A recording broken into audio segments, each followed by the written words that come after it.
Jimmy Kimmel's surprise and reaction to the temporary suspension of his show, Jimmy Kimmel Live, by ABC following his controversial comments about the assassination of conservative activist Charlie Kirk. Jimmy Kimmel's suspension. I said to my wife, "It's over." Jimmy Kimmel's late-night show was abruptly pulled off the air by ABC in September 2025 following a monologue he delivered regarding the assassination of conservative activist and Turning Point USA founder Charlie Kirk. Speaking later at the Bloomberg Screen Time conference, Kimmel expressed his surprise at the severity of the network's reaction and detailed his internal fear that his 20-plus-year career at ABC might be over. The controversy stemmed from comments Kimmel made that accused the political right of exploiting Kirk's tragic murder for gain. Specifically, Kimmel stated that the MAGA gang was desperately trying to characterize this kid who murdered Charlie Kirk as anything other than one of them and doing everything they can to score political points from it. The immediate backlash and suspension. Kimmel's comments instantly ignited a firestorm of outrage from conservative media, political figures, and, most critically, major broadcast affiliate groups. Political pressure. The reaction was intense, fueled by high-profile condemnation.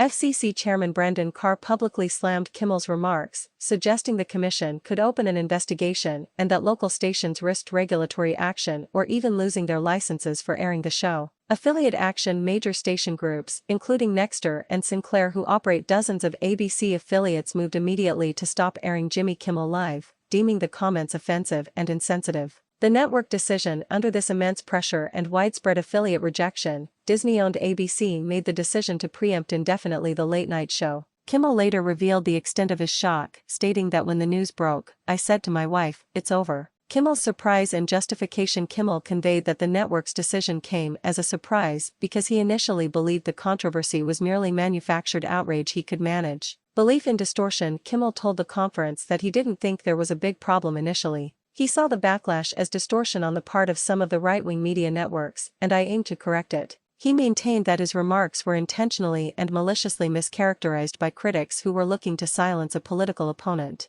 Defensive intent. Kimmel defended his intent, saying his comments were unscripted and something that really had to come from inside me, and had to be truthful. He argued his intention was never to make light of the tragedy, but to criticize the political reaction to the murder. Negotiations with Disney. During the 6-day suspension, Kimmel engaged in discussions with Disney executives, including co-chair Dana Walden. He said the time off the air helped me think everything through and understand where everyone was coming from, acknowledging that the timing of his comments was perceived as ill-timed and thus insensitive. The return and resolution. After a week off the air, ABC reinstated Jimmy Kimmel Live. Kimmel returned with a lengthy, heartfelt, and tearful monologue that attempted to address the controversy. The on-air apology/clarification. Upon his return, Kimmel clarified his original comments, saying it was never my intention to make light of the murder of a young man or to blame any specific group for the actions of what was obviously a deeply disturbed individual. He offered a partial apology, stating, "I understand that, to some, that felt either ill-timed or unclear, or maybe both." Defending free speech. Kimmel also used his return to defend political satire against what he described as bullying and a concerted effort by political forces to dictate what could be said on the airwaves, underscoring the broader debate over free speech, political comedy, and media regulation in the hyperpolarized era. The entire incident revealed the deep vulnerability of even long-established late-night hosts to coordinated political backlash and regulatory pressure,